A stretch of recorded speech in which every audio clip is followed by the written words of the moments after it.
Bonjour à tous, bienvenue sur le podcast Fait Main, le podcast de la communauté Do It Yourself, dans lequel je vous emmène rencontrer des entrepreneurs créatifs. Je suis Mélanie Sénat et je suis ravie de vous accueillir sur mon podcast avec désormais un nouvel épisode chaque samedi.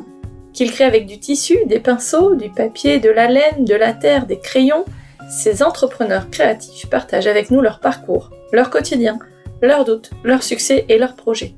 Ce qui a souvent commencé comme un loisir créatif s'est transformé petit à petit en un métier, et découvrir leurs coulisses est un régal pour notre inspiration.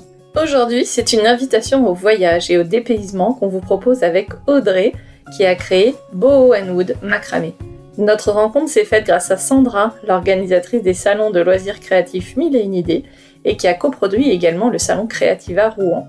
Audrey a choisi de raconter son aventure entrepreneuriale à mon micro pour que vous puissiez découvrir son travail et donc elle finance cet épisode. Vous le savez, animer ce podcast est une passion, mais c'est aussi devenu mon travail. Alors le soutien de marques comme celle d'Audrey est particulièrement important pour moi pour que je puisse continuer à partager toutes ces histoires qui nous inspirent. Audrey était conseillère de scolarité et menait tranquillement sa vie jusqu'au jour où elle a décidé sur un coup de tête de partir en voyage en Inde. Et là, c'est la claque.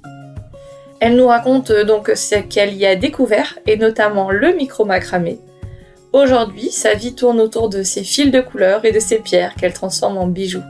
Elle nous parle également de la vie de nomade quand elle va à la rencontre de ses clients dans des festivals ou des salons, et nous parle de sa manière de considérer la concurrence.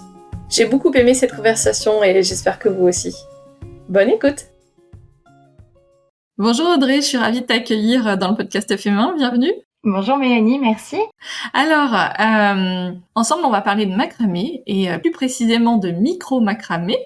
Donc moi je connais pas du tout, donc ça va être super que tu nous expliques tout ça. Et avant de démarrer, est-ce que tu peux te présenter s'il te plaît ? Bien sûr.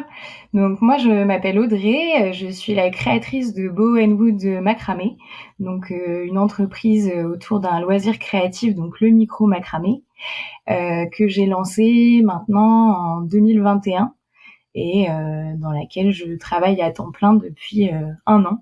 Génial. Je suis de la région rouennaise, donc voilà. Donc à Rouen, et donc on va se rencontrer au Salon Creativa Rouen. C'est dans ce cadre-là qu'on s'est connus, grâce à Sandra qui nous a mis en relation. Comment tu en es venue à créer Boho & Wood alors ? Donc en fait, je suis partie en voyage en 2019. Je suis partie en Inde. Alors c'était pas mon premier voyage hors de la métropole, mais c'était mon premier voyage en Inde. Et en fait, j'ai toujours, dans ma famille, on a toujours parlé de l'Inde de par une histoire familiale où j'ai un oncle en fait qui est parti dans les années 70, un peu en stop à la découverte de l'Inde, comme je pense beaucoup d'occidentaux l'ont fait à cette époque. Et du coup, j'ai toujours eu en fait dans un coin de ma tête ce pays qui était là un peu en sommeil. Et en 2019, j'étais dans une période où j'avais un peu un ras-le-bol de tout ce qui était dans ma vie, que ce soit personnel ou professionnel. Et je me suis retrouvée un peu sur un coup de tête à prendre un billet d'avion au mois de décembre pour partir en Inde. Et en fait, j'ai eu ce gros choc, je pense que toute personne qui arrive dans un aéroport indien a. Je me suis attelée d'ailleurs ce week-end à lire le livre Le Cerf-Volant, dans lequel elle dit effectivement que quand tu arrives à l'aéroport, toute l'Inde en fait est à tes pieds et que, c'est incroyable. Tu sors d'un aéroport et la foule, le bruit des klaxons, les vaches au milieu de la route, tout ça, les odeurs, la chaleur, tout est là devant toi et à pas trop savoir en fait ce qui t'arrive, un peu à réveiller une peur et en même temps une excitation de partir à la découverte de ce pays. Donc c'est ce que j'ai fait en fait. Et puis au fur et à mesure de mon voyage, je me suis retrouvée sur les plages de Goa. Et en fait, c'est là où j'ai découvert le micro macramé. Donc en voyant des Indiens sur la plage tisser du fil avec des pierres, des perles, et je me suis un peu demandé, ouais, ça a l'air trop génial, mais qu'est-ce qu'ils font? Donc je suis partie à la rencontre de ces tisseurs, et ils m'ont dit on fait du micro macramé, comme si c'était une évidence en fait, et que j'étais passée à côté de quelque chose. Et je me suis dit j'ai observé en fait, et je me suis dit mais c'est trop beau en fait de prendre une pierre, de pouvoir la transformer comme ça et d'en faire un bijou. Voilà. Et en fait, de là est né un véritable coup de cœur, en tout cas pour cette technique de tissage. Et c'est un peu plus tard, au cours de mon voyage, que j'ai décidé en fait de de me perfectionner dans cette technique, de ramener tout ça en France, et d'en faire ce qui sera ma future vie en fait, dans les mois et puis les années à venir. Bon, alors j'ai plein de questions. Ouais. Voilà. plein de choses qui me viennent à l'esprit. La première chose, tu faisais quoi comme métier avant? T'avais quelle formation initialement? Alors avant, j'ai fait une formation, j'ai étudié en fait l'économie à la faculté et les sciences de l'éducation. Et ensuite, j'ai travaillé au sein de l'éducation nationale, et aussi du CNED, puisque j'étais conseillère de scolarité, principalement pour les enfants du voyage. Donc voilà, j'étais plutôt dans un boulot assez administratif et très très normé, si je peux dire ça comme ça. Ouais, avec un certain cadre. Exactement. Ouais, d'accord. Donc ce voyage en Inde, ça a été une révélation. Ouais. Alors pour le micro macramé, mais j'imagine aussi, comme tu le disais, pour tout ce que ça représente. Ouais. Donc le cerf-volant, donc qui est un roman de Laetitia Colombani, Ouais. dont je t'ai parlé avant l'enregistrement, que tu connaissais pas. Donc déjà, je suis contente que tu aies jeté un œil. Ça me fait plaisir à t'avoir donné envie un petit peu. Parce qu'en fait, moi, ce qui m'a interpellée dans ce livre, que j'ai trouvé très beau, mais très, je sais pas comment dire, dur, oui, dur. Je pense. C'était me demander quelle était la réalité de l'Inde aujourd'hui. Est-ce qu'en fait, la description de ce que, la description de Laetitia Colombani sur l'Inde, est-ce que c'est la description de l'Inde d'aujourd'hui, ou est-ce que c'est déjà celle d'il y a quelques années? Est-ce que ça a beaucoup changé? Donc toi, tu y étais en 2019, c'est ça? Ouais, en 2019. Alors, t'as peut-être pas tout lu encore dans le livre, mais 2019, et puis après j'y retourne en fait. Depuis 2019, ni l'Inde ni le macramé ne m'a quitté en fait. L'un et l'autre font partie intégrante de ma vie aujourd'hui. Et au niveau de la situation de l'Inde, effectivement, ce qu'elle décrit dans son livre, c'est encore une réalité de l'Inde, avec une situation où on dit que les castes n'existent plus alors qu'elles existent encore toujours, et que c'est un peuple qui est quand même marqué par la fatalité de la naissance, de l'endroit où les gens naissent, dans les castes dans lesquelles ils naissent. Mais il y a quand même, moi je le vois sur les 5 dernières années où j'y vais, il y a quand même une évolution de l'Inde, un développement qui est quand même à prendre en considération. Et je pense aussi que pour un pays qui est surpeuplé, en fait, effectivement, on voit, je me dis déjà en France, quand il y a une réforme ou ce genre de choses, ça prend du temps. Mais alors dans un pays où qui est imprégné en fait par la religion et par autant de monde, les choses ne peuvent qu'aller encore moins vite. Mais voilà, j'ai quand même eu l'occasion de rencontrer des femmes, notamment alors qui sont issues de castes plus élevées que certaines autres, mais qui ont des récits de te dire que elles font des études, que elles ne veulent pas, une en particulier, tu vois, que j'ai rencontrée à New Delhi, et qui me disait mais moi j'ai que des frères, et je rêve d'avoir la vie de mes frères, c'est-à-dire de voyager, de partir en Europe pour travailler, ne pas me marier, et je continue de faire affront à mes parents, et à l'heure d'aujourd'hui, j'ai 29 ans, je devrais déjà être mariée depuis longtemps, et je le suis pas, et je ne veux pas me marier.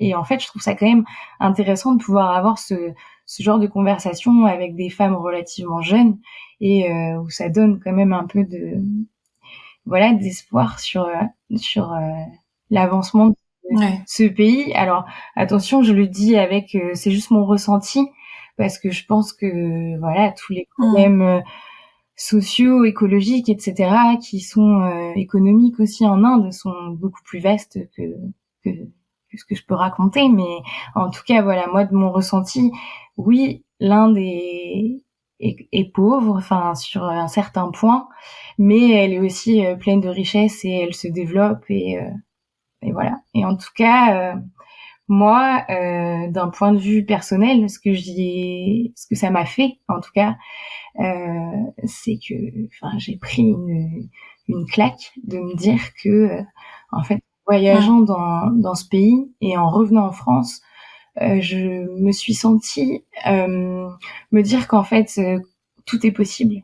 Enfin, c'est vraiment le sentiment que j'en ai ramené de voilà d'avoir une certaine persévérance en fait et de me dire que bah en Europe ou enfin en tout cas moi dans mon pays j'ai la possibilité de construire ce que j'ai envie et en fait j'avais aussi je pense envie de prendre une certaine revanche d'un point de vue de femme de pouvoir créer ce que je voulais et je pense qu'en étant partie en Inde j'étais à un moment dans ma vie où je me disais je me sens enfin je coche toutes les cases, j'ai fait des études, j'ai un métier qui est reconnu, enfin mais je me sens pas libre d'être moi-même, je pense et c'était vraiment c'est vraiment ce que je suis allée chercher et ce que j'ai réussi à ramener et à cultiver encore voilà à l'heure d'aujourd'hui au sein de mon entreprise.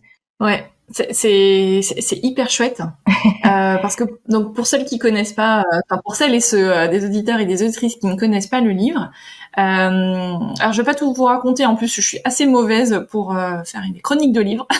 C'est un métier, c'est pas le mien. Par contre, j'adore lire et donc j'ai beaucoup lu, enfin cet été comme d'habitude. Et donc, ce livre raconte l'histoire d'une Française qui part en Inde à la suite d'un drame dans sa vie. Et pour au final construire une école et une école pour les filles. Alors je me souviens plus s'il y a des petits garçons aussi qui vont à l'école, mais en gros ça dit plein de choses sur effectivement les castes, le pouvoir des castes, comme tu le disais, sur la place des filles, sur le travail des enfants très jeunes, sur le mariage très très très très jeune des filles. Moi, j'ai des filles qui ont 11 et 14 ans, donc forcément, je me projetais en me disant, mais c'est pas possible de marier des jeunes filles. Enfin, c'est même pas des jeunes filles, en fait, c'est juste des enfants. Donc, c'est pour ça, effectivement, je comprends le côté claque, en plus d'avoir vu, parce que moi, je n'avais que mon imaginaire, finalement, pour voir, et puis tout ce qu'on voit sur l'Inde. Bien sûr. Enfin, tu vois, voilà. Donc ce roman, effectivement, je l'ai vraiment pris comme toi, comme une grosse claque. Ouais.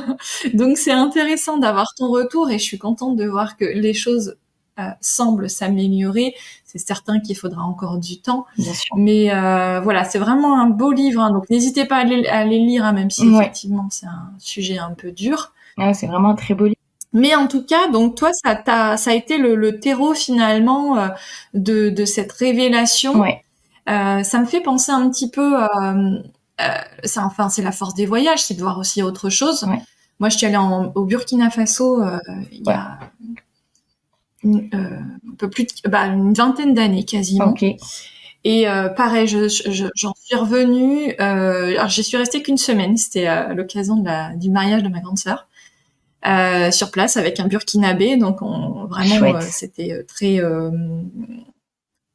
oui, voilà, et comment dire, très empreint de la culture locale aussi. Hein, voilà, on a dormi à l'hôtel et tout ça, mais enfin voilà, on peut pas ignorer le quotidien et la réalité des Burkinabés quand on est sur place.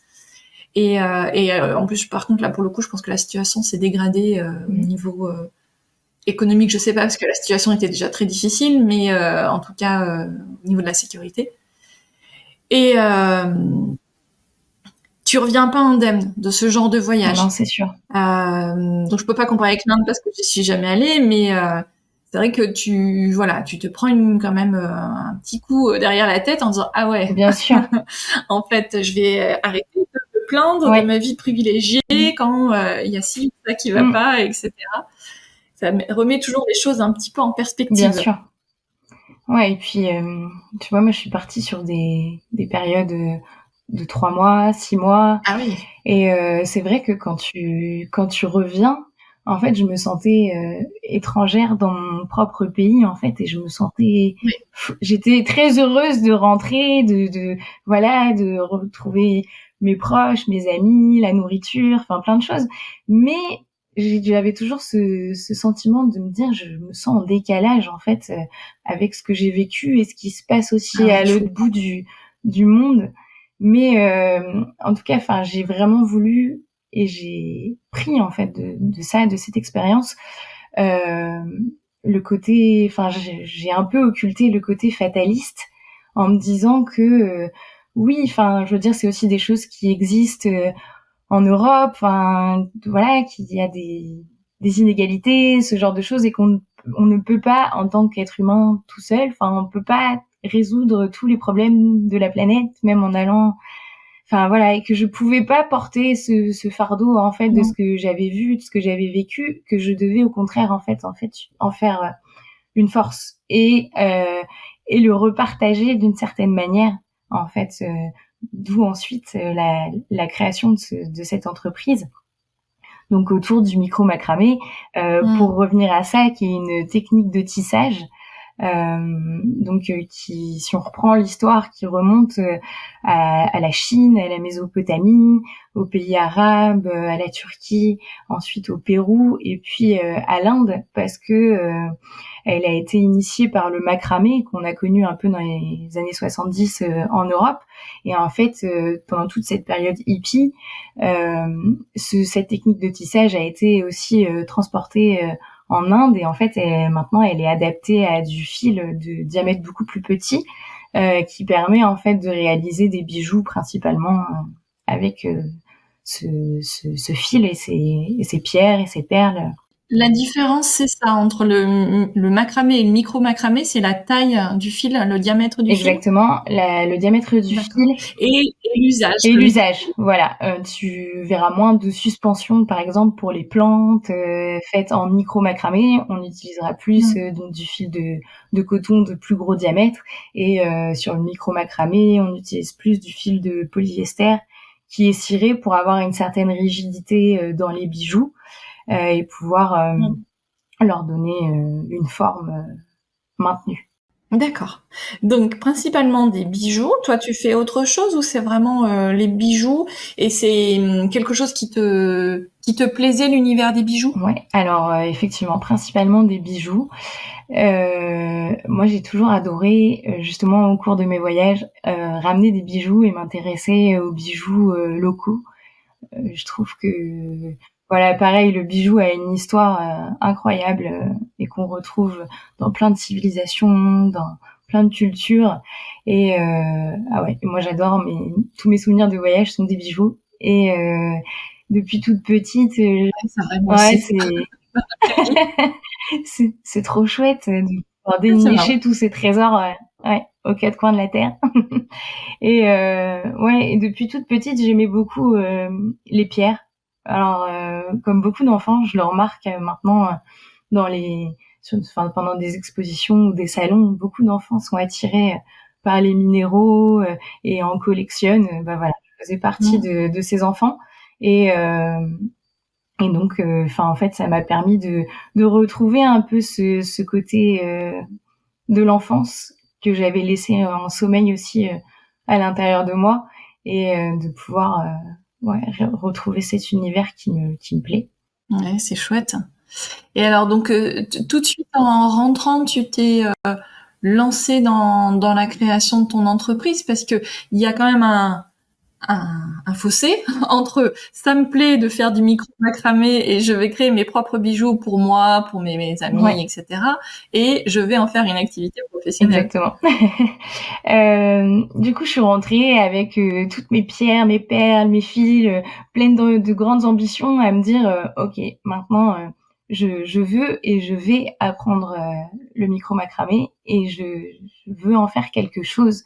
Alors à ce moment-là, je savais pas trop ce qui allait se passer, mais je suis rentrée, j'ai tissé, j'ai continué à tisser, et puis en fait au fur et à mesure du temps, donc il s'est quand même passé 2 ans pendant lesquels j'ai tissé, et puis il y a eu le Covid, donc dans tous les cas c'était pas forcément réalisable de faire une entreprise autour d'un loisir créatif, mais c'est en fait au fur et à mesure du temps et de voir l'impact que pouvaient avoir les bijoux que je créais autour de moi sur les gens, quand je voyais des amis les essayer et en fait avoir vraiment des étoiles dans les yeux, ou enfin que ça dégageait des émotions en fait. Je me suis dit ah ouais, en fait je tiens quelque chose de précieux et qui me ramenait aussi en fait à ce côté où j'avais envie de transmettre une partie de mon voyage et d'emmener les gens en fait enfin tu vois, je l'ai transformé un petit peu en mantra cette phrase, de voyager au cœur de notre imagination, parce que je trouve qu'on vit dans une société où parfois on est un peu terre à terre et on oublie en fait que quand on était enfant on se racontait des histoires, on avait un imaginaire très puissant et qu'on l'a toujours. En réalité c'est juste que on l'occulte par notre quotidien, etc. Et je me suis dit mais en fait les bijoux, le tissage, c'est un moyen en fait de ramener les gens à ça. Et du coup j'ai commencé donc à poster un peu sur les réseaux sociaux, à partir dans des expositions à droite à gauche, toujours en gardant ce côté de voyager, tu vois, où avant ce voyage en Inde, j'avais acheté un camion que j'ai aménagé justement pour pouvoir sillonner la France, l'Europe, et je me suis dit mais en fait je peux allier du coup les bijoux, de transmettre mon voyage et de continuer à voyager en étant sur la route, à droite, à gauche, et à rencontrer des gens. Et du coup, c'est ce que j'ai commencé à faire. Et puis j'ai vu que ça prenait en fait, que ça pouvait plaire, qu'on m'encourageait dans cette voie. Et je me suis dit ok, bah j'ai vraiment envie d'aller vers vers ce qui me bloquait en fait dans mon métier avant, de pas me sentir libre d'être moi-même. Je me suis dit mais là en fait au travers du micro macramé je peux, parce que déjà je peux créer les bijoux qui me viennent à l'esprit, et voilà en fait. L'intuition fait partie de toi, tu t'es écoutée pas mal, hein, ouais, c'est ça. En fait à partir du moment où j'ai eu 30 ans, alors c'est peut-être un peu bête, mais en tout cas c'est ce qui a fait basculer ça, c'est que je me suis dit ok, quels étaient mes rêves quand j'avais 20 ans, parce que je trouve que cette dizaine en fait elle est passée tellement vite que en fait les prochaines elles vont arriver à la même vitesse, voire encore plus vite peut-être, je ne sais pas.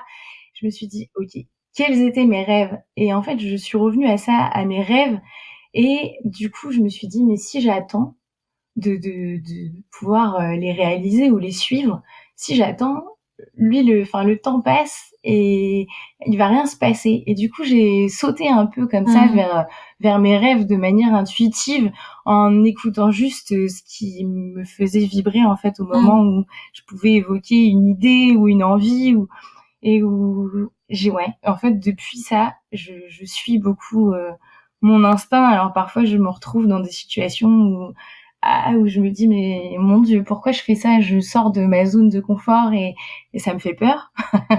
Comme voilà, d'enregistrer ce podcast peut-être par exemple, où je me suis dit mais pourquoi, enfin sur un coup de tête j'ai sauté comme ça un peu dans le vide, mais en fait je me rends compte que l'intuition me réussit, et je pense que tout ça en fait, tu vois, l'intuition, l'audace, le rêve, le voyage, je pense que c'est des valeurs qui personnellement m'animent, et que en fait j'ai retranscrit aussi dans mon entreprise, et qui me permettent d'avancer en tout cas sur l'intuition.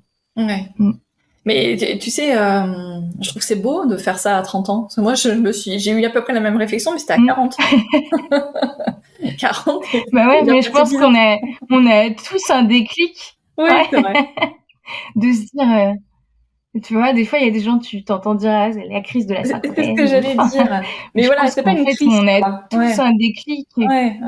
Non, c'est pas une crise, Mm. c'est Ouais, un une prise de déclic. conscience, Ouais. ouais, un déclic, ouais, ouais, ouais. Bon.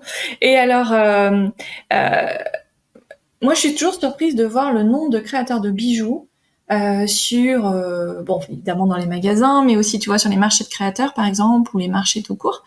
Euh, En même temps, c'est vrai que, évidemment, alors il y a des exceptions à toutes, et puis c'est pas enfin, je voudrais pas faire des clichés ou des caricatures, mais la plupart des femmes mettent des bijoux. Des hommes peut-être, enfin j'imagine dans une proportion un peu moindre. Donc il y a quand même un marché qui est énorme, mais il y a aussi finalement beaucoup de concurrence, même si la concurrence elle est là où on veut la voir et que la plupart des créatrices de bijoux ne font pas du micro macramé. Donc comment tu perçois tout ça, toi? Alors, effectivement, il y a de plus en plus de personnes où, enfin, voilà, le marché est vaste. Mais, tu vois, c'est pareil, j'ai grandi, en fait, sur ce sujet où avant, je me disais: «Ah là là, mon Dieu, c'est la catastrophe, enfin, d'autres personnes peuvent faire la même chose ou vendre des bijoux». Et puis, en fait, tu vois, moi, je travaille beaucoup, sur, des événements, festivals de musique, notamment l'été. Mhm. Et je me suis retrouvée parfois à avoir mon stand à côté enfin, je pense à une personne en particulier, Noémie, qui fait aussi du micro macramé et qui a aussi voyagé en Inde. Et en fait, maintenant, à l'heure d'aujourd'hui, j'assimile le micro macramé à un alphabet. Tu vois, parce que tu as tout un lexique de nœuds, donc on utilise toutes les mêmes nœuds de la même manière qu'on utilise tous le même alphabet, mais on ne s'exprime pas de la même manière, on n'utilise pas les mêmes mots et on retranscrit pas les mêmes choses. Et en Mhm. fait, je me suis rendu compte que quelque part, enfin, moi, il y a un peu, enfin, il y a de mon histoire dans mes créations et elle dans les siennes. Et au final, tu vois, on a passé un festival de 3 jours, l'une à côté de l'autre, où je n'ai cessé de rigoler avec elle. Enfin, c'était vraiment un pur moment de bonheur et où en fait, on a autant marché l'une que l'autre. Mhm. Donc, ce côté de voilà de la concurrence ou j'essaye de enfin maintenant j'essaye même plus en fait, je me dis que bah il y a de la place pour tout le monde et qu'on a tous sûrement des choses à dire en fait au travers de nos créations Mhm. et voilà. Ouais, ouais, non, mais tu as carrément raison.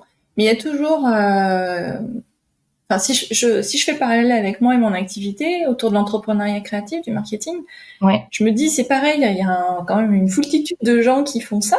Et en même temps, quand je me dis une foultitude, bah, en fait, c'est 4-5. Donc, c'est pas non plus, quand on compare, par exemple, à un coiffeur où, fatalement, dans ton quartier, t'as facile 3-4 coiffeurs. Donc, Ouais. voilà, c'est pas du tout la même échelle. Mais oui, il y a toujours un côté ah bah flûte, il a fait ça, c'est super. Moi, c'est un peu ça, tu vois. Je me dis oh là là, c'est trop bien ce que la personne elle a fait. Et du coup, il y a une espèce de truc où tu te dis bon bah c'est pas que moi ça va être nul, hein, c'est pas du tout ça. Je suis pas du tout genre à m'auto-flageller, mais je me dis bon bah flûte quoi. Ouais. Et en même temps, quand je me dis ça, Ouais, je comprends. moi, je me dis aussi, attends, en même temps, qui c'est que tu, enfin, parce que moi, je suis dans une dynamique pour l'instant où j'ai pas encore, je n'ai pas encore l'offre que je voudrais avoir pour les entrepreneuses créatives, et donc je Ouais. me dis, mais attends, calme-toi. Finalement, personne sait ce que tu as envie de faire au niveau de l'accompagnement des entrepreneuses créatives. Donc finalement, pour l'instant, t'es pas vraiment en concurrence. Voilà, et c'est super qu'elle fasse ça et tout ça, mais Bien sûr. tu vois, il y a toujours un côté où finalement, Mais oui. ça, tu vois, un peu agaçant de se dire ah ouais, mais c'est vachement bien et tout. Mais bon, Ouais. je pense que Ouais, je comprends. la démarche, ta démarche est la bonne. Hein. En tout cas, j'essaye de. Alors, je dis pas que, enfin, je suis comme tout le monde, hein, je suis humaine et il y a des moments où t'as des hauts, des bas et tu te dis, oh Mm. là là, mon Dieu, mais je vais jamais y arriver ou. Mais en fait, enfin, tu vois, j'en reviens tout le temps ou souvent à me dire, mais ok, si t'analyses la civilisation depuis très longtemps, il y a toujours eu, comme tu dis, des coiffeurs, des boulangers, et en fait, des fois, t'as des boulangeries l'une en face de l'autre, Mm. enfin, ou l'une à côté de l'autre, Et ça fait des années que c'est comme ça et que ça continue d'avancer C'est vrai. et c'est OK, en fait. Et du coup, voilà, j'essaye souvent de tu vois, de me mettre un peu en veille, en tout cas, par rapport à ça, parce que oui, sinon t'as la tête qui fuse dans tous les sens et puis des doutes, des craintes et tu te dis: «Oh là là, mais mon Dieu» et voilà. Et donc j'essaye de pas trop me comparer aux Ouais. autres et j'essaye de me centrer sur ce que voilà, sur ce qui en fait, en tout cas, à chaque fois de me dire: «OK, est-ce que ce que j'ai envie de faire» ouais, et puis est-ce que ça m'anime? Est-ce que je le fais parce que ça me fait kiffer? Ou est-ce que non, et je me dis: «Mais non, ça je le fais parce que voilà, j'ai l'impression d'être une gamine et d'avoir 10 ans et d'avoir des papillons dans le ventre et OK, OK, bah, vas-y, on y va» et puis, bah, peut-être il y en a d'autres qui le font, mais c'est pas grave et puis j'en reviens à voilà, à me dire, bah, quand je me pose dans la rue et que je bois un café, je me dis, bah, il y a des cafés partout, il y a des boulangers partout, il y a, et puis ça tourne, en fait. Enfin, Ouais, c'est donc, ça. mais je pense que ça fait partie de nos craintes, effectivement, quand on entreprend, de se dire, mais, ah, ça se trouve, enfin, je fais comme quelqu'un d'autre ou, C'est mais alors que je pense qu'il y a une, il y a autant de façons de faire qu'on est d'individus, tu vois. c'est clair parce que c'est très lié à la personnalité. Et ce que je me suis rendu compte aussi beaucoup en étant sur les marchés de créateurs cet été, enfin typiquement, donc moi j'ai passé mes vacances une partie de mes vacances à Lacano, sur la côte atlantique. Et sur un des marchés de créateurs, donc pareil, beaucoup de créateurs de bijoux. Et je me suis dit finalement, c'est pas parce qu'on n'achète pas qu'on n'a pas eu plaisir à regarder et que les créations ne sont pas superbes. Bien sûr. Parce qu'en fait, tu sais, je pense que c'est très difficile. Alors, je me suis jamais retrouvée justement comme toi à tenir un stand et à j'allais dire subir. C'est peut-être pas le mot le plus valorisant, mais tu vois, à voir les gens passer devant nous et puis à regarder et puis à ne pas acheter. Ouais. Et donc je me suis mise à leur place cet été en me disant, mais en fait, d'une, je peux ne pas acheter maintenant. Typiquement, c'est ce que je dis souvent à mes filles. On prend le temps de réfléchir et puis on revient. Tu vois, typiquement, le marché de créateurs, là, je crois que c'était le lundi. Donc en fait, on allait le voir déjà au moins 2 fois. Donc c'est pareil, tu te dis bon bah pour l'instant je regarde et je sais que je vais pouvoir revenir et acheter plus tard. Donc tu vois, je me disais ça en me disant j'espère que les créatrices là qui nous voient déambuler mais rien acheter, elles gardent ça à l'esprit en se disant qu'il faut qu'elles restent positives, tu vois, même si l'achat ne s'est pas fait maintenant, peut-être qu'il se fera plus tard, et que s'il se fait pas tout court, bah c'est aussi peut-être parce que les gens, soit ont des problèmes d'argent parce qu'on est quand même dans un contexte économique tendu, soit parce que on peut aussi se raisonner dans les achats. Ouais. Tu vois, moi, c'est aussi beaucoup ce que j'essaye de faire et notamment à inculquer ça à mes filles en disant, bon, les bijoux, par exemple, j'en ai beaucoup. Est-ce que vraiment celui-ci, je vais le mettre? À quelle occasion je vais le mettre, etc. Et typiquement avec mon aîné Camille, lors de nos deuxièmes vacances, là on était dans le sud, on était à Valras, on avait pareil une créatrice de bijoux où on a vu un stand qui nous plaisait bien. Et finalement on en a acheté un en commun. Et du coup j'ai trouvé ça très cool de se dire on s'est mis d'accord sur un bijou qui nous plaisait à toutes les deux. Alors elle a 14 ans donc voilà, ça commence à matcher. Et voilà. Et du coup, ça fait déjà un lien entre nous deux. Elle me demande si elle peut le mettre, etc. Voilà. C'est à la fois un achat raisonné et en même temps, on se fait plaisir et voilà. Donc tout ça pour dire que si vous êtes dans cette situation en vous disant ah mais flûte, les gens passent et jamais ils s'arrêtent pour acheter, etc.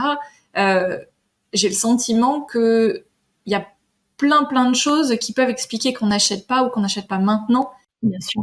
Mais en même temps, ça ne va pas remettre en cause la qualité de vos créations et votre perception de cette qualité, quoi. Voilà, c'est pas parce qu'on n'a pas acheté que c'est pas beau. Et des fois, on est simplement aussi intimidé par les gens et on va pas leur dire ah c'est très beau, etc. Parce que voilà, on peut penser plein de choses et en fait rien dire, quoi. Bien sûr.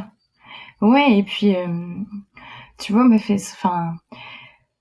je suis de nature un peu joueuse dans la vie et du coup, voilà, si ce que je vais dire, ça peut servir à d'autres créatrices quand elles vont sur des événements, c'est que je me dis, ok, en fait, je joue, mais je joue dans le sens où il n'y a pas forcément qu'un rapport d'argent, en fait, dans la création. Et aller sur un événement, je vais pas forcément vendre. Alors souvent, je pars du principe de me dire que je ne vais pas vendre et que c'est pas grave, mais que j'y vais avec l'envie de partager, en fait, de vraiment de partager et Faire découvrir. d'échanger, exactement, de faire découvrir alors ce que je fais, mais aussi enfin tu vois, de repartager mon histoire. Et en fait je me dis, mais si tout ça peut inspirer des gens pour je sais pas, oser des choses dans leur vie, enfin se sortir peut-être d'un quotidien qui leur plaît pas, enfin tu vois, de manière plus large en fait que juste vendre mes créations. Je me dis, mais en fait j'ai réussi ma journée. Et quand parfois il y a des gens, tu vois, qui essayent, j'ai des grosses pièces, tu vois, sur le stand où j'explique aux gens que par exemple il y a 35 heures de travail dessus. Au fond de moi, je sais sans savoir, peut-être que parfois j'en vends, mais mon objectif en fait c'est qu'elles soient là avec moi, elles font partie de mon stand. Et quand les gens me disent, ah, est-ce que je peux juste essayer, et je dis, mais en fait j'ai même envie de vous dire, juste essayer, c'est trop beau en fait ce que vous me faites aussi comme cadeau quelque part, parce que oui, enfin, et tu vois, de voir les gens qui te disent, ouais, mais c'est vraiment incroyable, c'est magnifique, et de voir les corps se sublimer par un bijou, en fait ça me nourrit moi d'une énergie et d'un truc qui me dit, en fait, mais continue. Enfin, c'est ça en fait qui est trop bien, quoi. Donc ouais, donc autant aux gens qui se baladent dans les marchés de créateurs qu'aux créatrices, mais n'hésitez pas à dire aux gens, mais venez essayer. Enfin, je vous force à rien. Enfin, vraiment, moi plein de fois je dis, mais enfin, je veux dire, il n'y a pas d'histoire d'argent en fait, juste dans se faire plaisir avec les yeux en fait. Ouais. Ouais, non, mais c'est chouette. C'est chouette. Après, tu vois, il y a toujours aussi une dimension économique. Hein. Il faut Bien pas sûr. se. Enfin, je veux dire. Non, bien Je pense sûr. que c'est pour tout le monde pareil. On se dit, bon, bah, j'aurais préféré vendre, etc. Mais effectivement, c'est une super manière de voir les choses. Hein. Parce que du coup, tu ne peux voir que le positif. Alors Bien évidemment, sans doute, enfin, à la fin du mois, au début du mois, quand tu fais tes comptes, tu dis bon, j'aurais bien aimé qu'ils le prennent. Bien sûr. Mais ou pas, hein, sans présumer de la situation qui compte. Mais en tout cas, c'est une chouette manière de voir les choses. C'est important, ouais, pour rester là, quoi. Comment tu vois tes prochains mois d'activité? Est-ce que tu arrives justement à te projeter un petit peu dans l'avenir? Parce que ce qu'on perçoit aussi souvent quand on est à son compte, c'est de se dire, si je compare à une situation salariée où globalement, bon, il peut toujours y arriver des choses hein, quand on est salarié, mais globalement, on se pose pas la question de son salaire dans 6 mois ou dans 3 mois ou dans même le mois prochain. Ouais. Comment tu construis justement tes projets et les mois qui viennent au regard de tout ça? Alors au début, tu vois, j'étais plus sur de l'exposition nomade, enfin ce genre de choses. Et depuis peu de temps, depuis le mois d'avril, donc à mon retour d'Inde là cette année, j'ai adopté un lieu dans un atelier partagé avec d'autres artistes. Donc maintenant j'ai un lieu physique à côté de Rouen, dans lequel maintenant j'anime aussi des ateliers. Donc en fait, et où il y a vraiment une demande aussi par rapport à ça. Donc voilà, dans les mois à venir, je me positionne moi toujours sur des marchés, des expositions, et j'ai envie aussi de transmettre en fait mon savoir, et enfin vraiment ça se regroupe autour du partage en fait, de partager ça avec voilà, avec d'autres personnes. Donc je me vois voilà, j'ai commencé à enseigner, et c'est quelque chose qui me plaît, et pareil où on m'en fait des retours positif. Donc j'ai envie de continuer dans les mois à venir sur cette trace. Et puis je prévois aussi, bien sûr, toujours au mois de janvier, de retourner en Inde. Donc souvent sur la période janvier, février, peut-être mars, mais voilà, je sens que j'ai de plus en plus de tu vois, de salons de la création ou ce genre de choses où j'ai commencé à vendre du matériel pour faire du micro macramé. Et je me dis voilà, j'ai besoin de me nourrir personnellement en retournant dans ce pays qui moi a transformé ma vie. Mais j'ai aussi besoin de nourrir mon entreprise et du coup d'être là physiquement. Donc voilà, je sens que ça va provoquer une petite frustration à l'intérieur de moi, mais j'essaye de travailler sur ça, de me dire que on peut pas être sur tous les fronts en même temps. Donc voilà. Donc en tout cas là, je me projette jusqu'au mois de décembre à travailler en France, et puis après en janvier, février à travailler à distance, mais en étant en Inde. Et puis après, j'espère que j'aurai une tournée de festival là comme cette année pour l'été prochain. Et puis si c'est pas le cas, je verrai au moment venu vers quoi je me tourne. Ok. Voilà. Donc on te sent quand même assez zen par rapport, comme t'as trouvé ta place. Ouais, je pense que j'ai trouvé. En fait, ouais, vraiment ce qui me manquait, tu vois, c'est ce sentiment de me sentir libre. Alors, à l'heure d'aujourd'hui, je suis libre de flipper, libre d'être face à mes doutes, libre, tu vois. Mais je me dis, je suis maître du jeu en fait, là, pour le coup. Alors voilà, pas sans crainte et pas sans peur. Enfin, même si voilà, j'essaye de travailler sur ça pour les faire partir au fur et à mesure. Mais j'essaye de rester. Enfin, je sens qu'en fait, je suis arrivée sur le chemin que je cherchais en tout cas.